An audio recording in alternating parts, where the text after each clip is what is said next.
Pois é, meus caros, continuamos a tragédia tropical brasileira no julgamento do chamado núcleo crucial do golpe planejado e nunca realizado em Brasília, capital da República. Se você gostar deste comentário, você pode dar um like, né? Você não acha uma boa ideia? Então, se você não for inscrito no canal José Neumann Pinto no YouTube, você pode se inscrever e dar o like.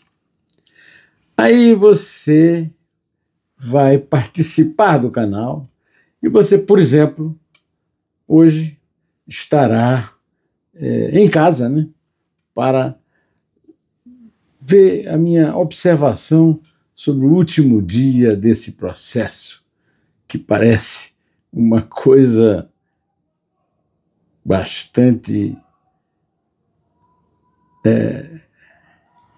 notória de perenização da polarização política que desgraça o país. Por exemplo, penas de 16 anos para Alexandre Ramagem, que teve o mandato de deputado federal eleito pelo povo, desprezado pela elite.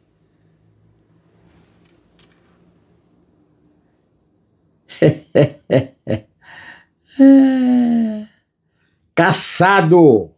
Foi caçado. Lembra da ditadura militar que caçava deputado? Ah, mas desta vez foi constitucional. O relator Alexandre de Moraes citou a Constituição autorizando. Pois então, é isso aí. Foi a menor pena. A maior é a de 27 anos para o ex-presidente da República, Jair Messias Bolsonaro, decretada por um tribunal em que é comum soltar perigosos chefões do verdadeiro crime organizado que acontece na rua, todo dia, na sua calçada, no ônibus que a sua filha pega,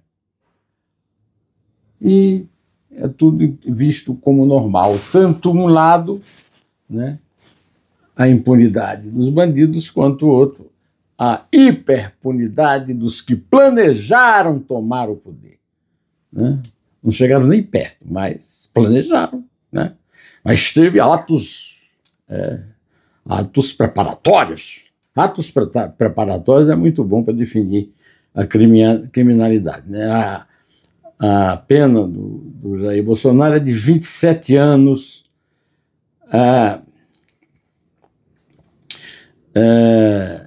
Uma pena pesada, é a pena mais pesada de todas, e tem também a perda da patente. Não é mais nem capitão, né? É civil agora de novo, como nós outros, né? Perda de patente militar é, por exemplo, o resultado do que aconteceu com o general Paulo Sérgio Nogueira de Oliveira, que foi ministro da Defesa e chegou a tentar persuadir várias vezes, conforme vários testemunhos e conforme registro do ministro Fux no seu voto e das próprias testemunhas citadas pela acusação do Ministério Público, como é o caso do comandante Freire Gomes, do Exército, que testemunharam claramente que o general Paulo Sérgio pode ter em algum momento pregado o fim das urnas eletrônicas e tudo, mas houve uma hora em que ele começou a tentar demover o presidente, à época, Jair Bolsonaro, das suas tentativas malucas de assumir o poder sem apoio militar. pedindo apoio militar, né? E aí, hein? Como é que é, né? Há um caso em que um militar não perdeu a patente. Aliás, o objetivo do delator premiado, Mauro Cid, era: eu só quero ser condenado a 2 anos porque para perder a patente é preciso ser condenado a mais de 2 anos. O que foi que aconteceu? O generoso Alexandre de Moraes e seus generosíssimos amigos acharam que a delação do Mauro Cid tinha sido realmente uma grande contribuição à pátria e resolveram atender o pedido dele, que significa, na verdade, um pedido de liberdade, porque ele já cumpriu os 2 anos de prisão e não vai mais perder a patente militar. O mais desprezado dos criminosos, que é o Alcaguete, foi tratado como herói nesses 3 dias de relatório, acusação, defesas e votos dos ministros. É uma inversão, né? Da imagem popular do alcaguete, do delator. Não, o delator premiado, no caso, é o responsável por toda a narrativa da tentativa do golpe. Narrativa de tentativa do golpe que nunca foi realizado. Igual sorte não teve o ministro Luiz Fux. O ministro Luiz Fux, na certa, acreditando que ele pertence a uma casta, né, que é a casta dos ministros do Supremo, que respeitam o direito da opinião do cidadão, principalmente sendo juiz do Supremo, não podia estar esperando a verdadeira carga de sarcasmo e de desprezo dos colegas e na imprensa completamente compenetrada dessa missão de salvar a democracia, né? Resolveu, então, transformar o seu voto, dizendo que não tinha sentido sequer o julgamento do Supremo Tribunal Federal, porque não tinha mais, nenhum dos 8 réus não tinha foro privilegiado para ser julgado pelo Supremo. Mas ninguém nem quis discutir isso, e isso passou a ser um pecado. Quem sabe até, num próximo julgamento, crime. Porque mais lá na frente eu vou ver para vocês como tem crime que já está sendo preparado, né? O mais desprezível, Alcaguete se transformou naquele que deu toda a construção da narrativa pela Procuradoria-Geral da República e pelo relator para essas condenações apenas altíssimas e a perda de empregos públicos. Os funcionários federais que foram condenados nesse ínterim perderão também as suas carreiras a que têm direito, né? Mas não fica só nisso. Tem também o seguinte: o ministro Flávio Dino decretou o desprezo e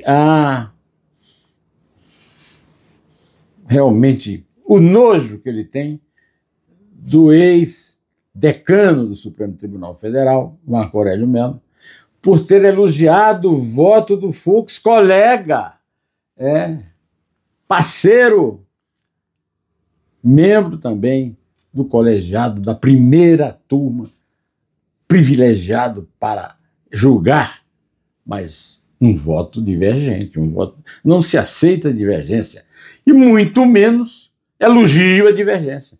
Então o doutor Flávio Dino, do alto dos seus anos de juiz no Maranhão, mas sobretudo da sua militância no Partido Comunista do Brasil, que era a favor da luta armada na época da ditadura, e agora está no Partido Socialista Brasileiro, do vice-presidente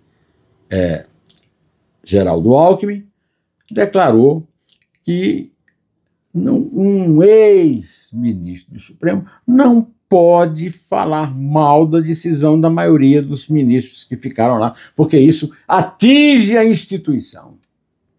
Agora, eu tenho autoridade para falar do Marco Aurélio, porque em qualquer lugar do Brasil eu encontro uma pessoa que assistiu o meu debate com o Marco Aurélio Mello no Roda Viva, sob a direção do Augusto Nunes, na TV Cultura, na qual ele perguntou para mim: você não confia na nossa Suprema Corte? Eu disse não. Desculpe, você não acredita na nossa Suprema Corte? Eu disse não, eu não acredito. Por causa disso, o Marco Aurélio, porque já foi decano do Supremo, e porque já defendeu, inclusive nesse dia, na Roda Viva, defendeu veementemente o Supremo, ele não pode mais elogiar um membro do Supremo que divergiu dos votos majoritários dos donos da verdade. Foi recriminado publicamente pelo Flávio Dino. A parte de apoio com transmissões de vídeos de manifestações públicas é a outra grande inovação desse julgamento. A ministra Carmen Lúcia foi bastante interrompida no seu voto, na leitura do seu voto, leitura que ela fez de forma bastante, realmente, assim como se fosse um peso e tal, mas por vários eminentes, o presidente da sessão, Zanin, a partiou. O relator, então, esse tomou conta da defesa da acusação, né, da aceitação da acusação da colega, como se fosse ele, e botou lá vídeo de manifestações públicas bolsonaristas a favor do golpe e, sobretudo, contra a justiça eleitoral. E aí nós vamos agora passar para o próximo capítulo. Quer dizer, o que ficou consagrado nesse processo aí contra o núcleo crucial dos golpistas do golpe que não houve, foi que a justiça eleitoral é intocável, é incriticável. A justiça eleitoral é uma jaboticaba. Só o Brasil tem no mundo. Os países desenvolvidos, as grandes democracias, não têm justiça eleitoral. Isso é tudo resolvido na justiça. Aqui é um cabide de emprego, e isso agora é a palavra de Deus, né? O que a justiça eleitoral diz não pode ser contestado. Amanhã ou depois eu vou fazer um comentário sobre o que é a justiça eleitoral no Brasil, e você vai saber por que eu acho isso aí uma coisa absurda.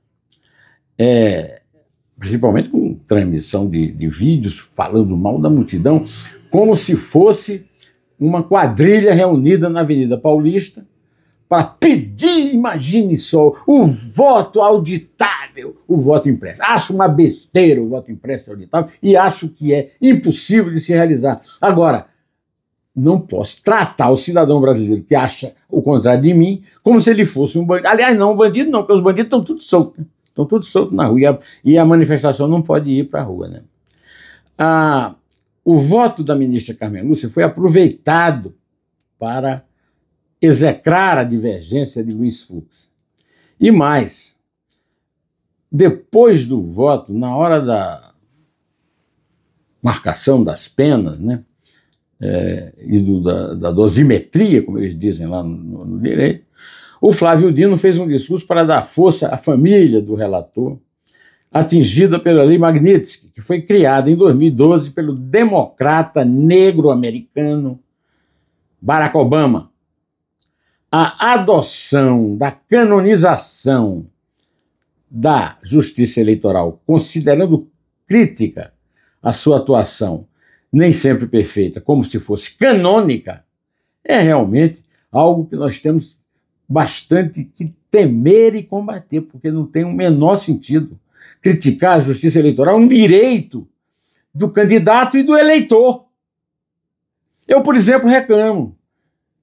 Eu fui votar e lá onde eu fui votar não tinha o nome dos candidatos a prefeito para escolher um candidato. Ah, mas isso aí não, a justiça eleitoral é infalível, não erra nunca, né? É canônico, né? Ah, segundo o Cristiano Zanin, que foi o advogado do Lula no processo da Lava Jato e que presidiu essa sessão da primeira turma, não é crível que alguma coisa tenha, não tem, quer dizer, quando eles não têm a prova, eles dizem o seguinte: não é crível. Não é crível que naquela hora, naquele dia, o general não estivesse dizendo ao Bolsonaro para não cometer o golpe, na verdade, estimulando o golpe. Era uma forma que ele tinha de estimular o golpe. Isso até me lembrou aquele petista que disse que Lula estava combatendo o racismo quando disse que não podia o governo dele ser representado numa foto com um cidadão desdentado e ainda negro. Então, o não é crível passa a ser como algo que constitui uma penalidade penal. Penalidade penal é muito bom, né? Mas a expressão se torna importante porque ela reforça uma coisa absurda, surrealista. Tratar a liberdade de expressão como prática de milícias digitais, como o Supremo Senhor do grande comício midiático o fez, repetindo uma prática rotineira de Sua Excelência, o presidente da República, Luiz Inácio Lula da Silva, é uma coisa absolutamente assustadora, porque se trata apenas do uso do principal direito que o cidadão tem, segundo a Constituição vigente, votada em 1988, que é o direito à liberdade de expressão. Este é o resumo das minhas impressões assustadas, estupefatas, no último dia do julgamento da primeira turma do Supremo Tribunal Federal no processo contra o golpe de Estado e agressão ao Estado Democrático de Direito não realizada. A pergunta que fica no ar é: aquilo foi uma sessão de mais alta corte da justiça ou um comício eleitoral pela canonização da justiça eleitoral, jabuticaba jurídica que só o Brasil ingere no mundo inteiro? Pense e responda a esta minha dúvida, porque eu só lhe argumento uma coisa. O Alexandre de Moraes disse no julgamento, no voto que deveria ter sido proferido por Carmen Lúcia, que 8 de janeiro não foi um domingo no parque.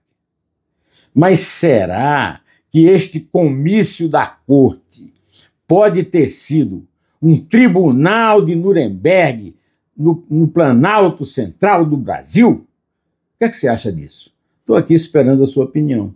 O que é que você acha se aquilo foi um julgamento jurídico de uma Corte Suprema ou se foi um comício que no planeta Brasília, da casta que nos oprime? Dê a resposta. Eu estou aqui esperando, tá? Direto ao assunto. Até.